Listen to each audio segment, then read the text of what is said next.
Hey guys, it's Soda here and welcome back to another video. Today I'm going to be doing a video showing you guys how I clean my fish tanks because I get a lot of comments asking me how I clean all of my animal enclosures. So today I'm just going to be doing the fish tanks. Well, most of them. I'm not going to be showing all of them because it's a simple process. It's a lot more simple than people seem to make it. A lot of people I feel like kind of make it harder than it needs to be, but it really is quite simple. I kind of didn't really want to make this video because I feel like it would be kind of boring and like not that interesting, but I do understand that a lot of people don't realize how easy it really is to clean fish tanks, and it's a good thing to do. You should be cleaning your fish tanks every week. That's what I do, but you should not be doing full water changes and cleaning absolutely everything because you're going to crash your tank cycle, which can kill your fish. I feel like it's very common for people to over clean their tanks, which you really shouldn't do. I also get a lot of comments from people who see my tanks in the background of my videos and are like, why are your tanks so green? I guess people don't know like what plants are or something. But yeah, I do have a lot of plants in my tank which kind of reflect off the light and make the tank look green. My tank water isn't actually green, but even if it was, it isn't technically a bad thing. Green algae isn't harmful for the fish at all. It just kind of looks bad to a lot of people. But also there are some really great like green tanks out there people make. It's really cool. Anyways, I'm going to show you guys how I clean my fish tanks because I have a few. I have tropical fish tanks and cold water fish tanks and axolotl tank at the very bottom. So I'm mainly going to be showing this big goldfish tank, this tropical tank, and my axolotl tank, not the small tanks because I have this small tank and I have a small tank in the house with a betta fish in it. I'm not really going to be showing those because I don't really need to show every tank. It's kind of the same thing for everything. So I'm just going to kind of run down and how I do it with these tanks. So I highly recommend you get a siphon for cleaning your fish tank. Now this is actually just the hose for a siphon.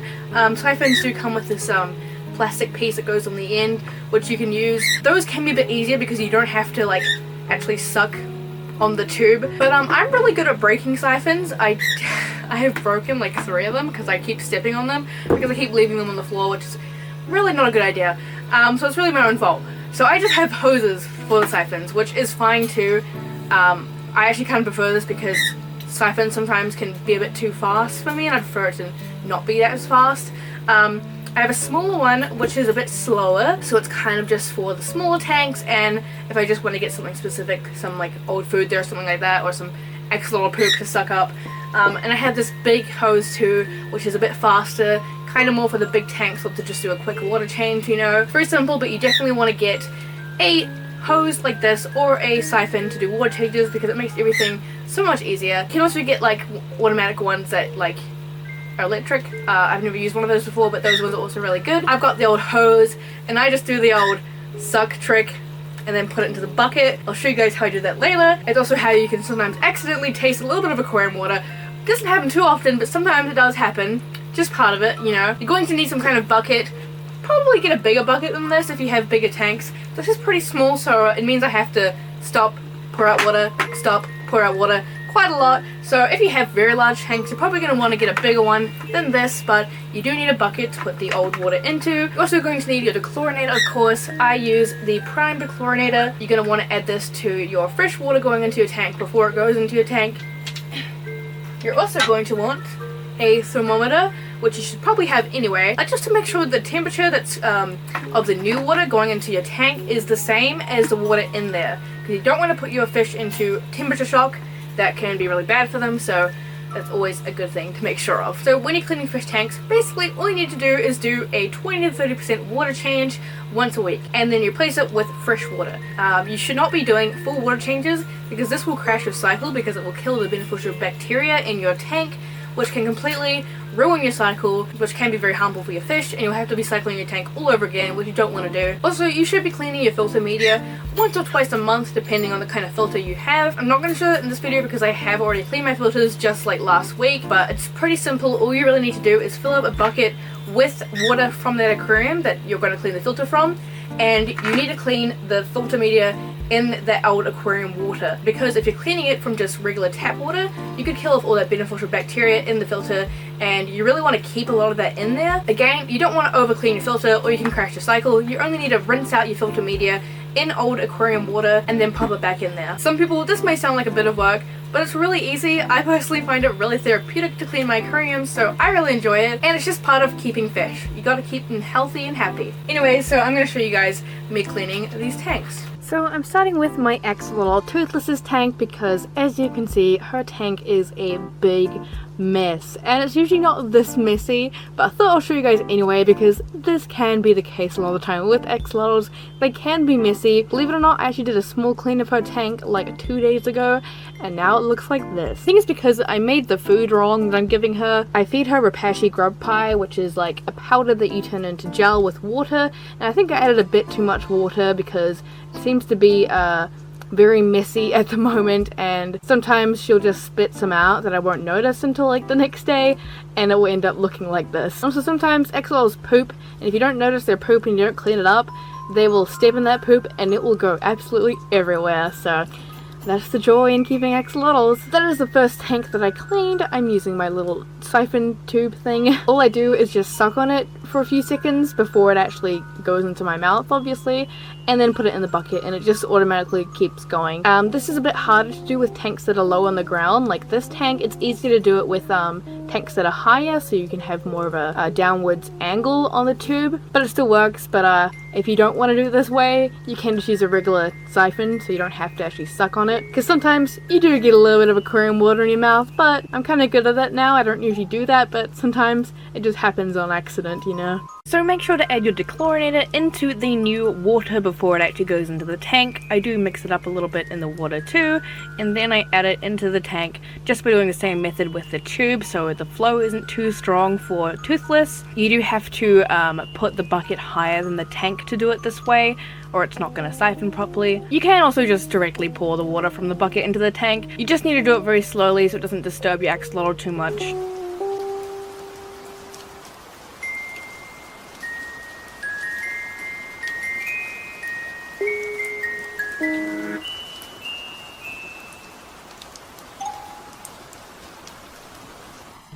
If you're wondering what I'm doing here, I am just scraping off algae off the sides of the tank. It's normal to get some algae in your tank. It's not a bad thing. It's just part of the whole process a lot of the time. Sometimes I find it a lot easier to just scrape it off using a card like I'm doing in this video. You can use just like a credit card or your blood donor card, which is what I'm using, and just scrape it off. But you can also buy proper algae scrapers instead. I do have some of my bigger tanks, but because of how my rack is, it's kind of hard to use them with this tank.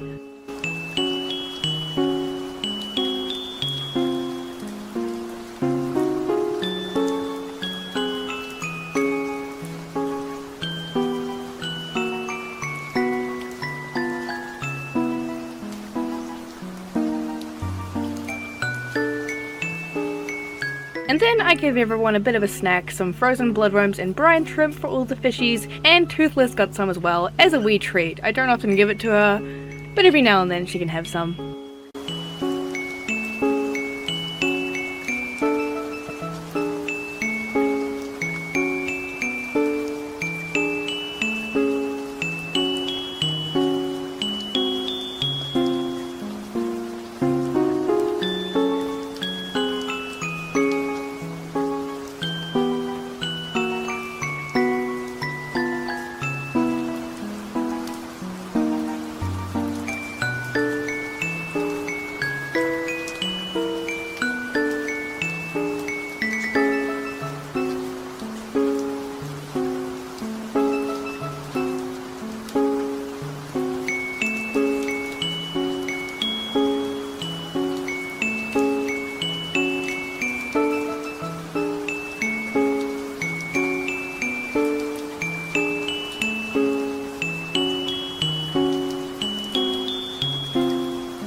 So this is the betta fish tank. It's my boyfriend's betta, actually. I decided to take some plant trimmings from here because the plants were getting pretty high, so I took them out and then I put them into my other tank. Don't worry, the plants will grow back. They just grow really fast, so you have to trim them sometimes.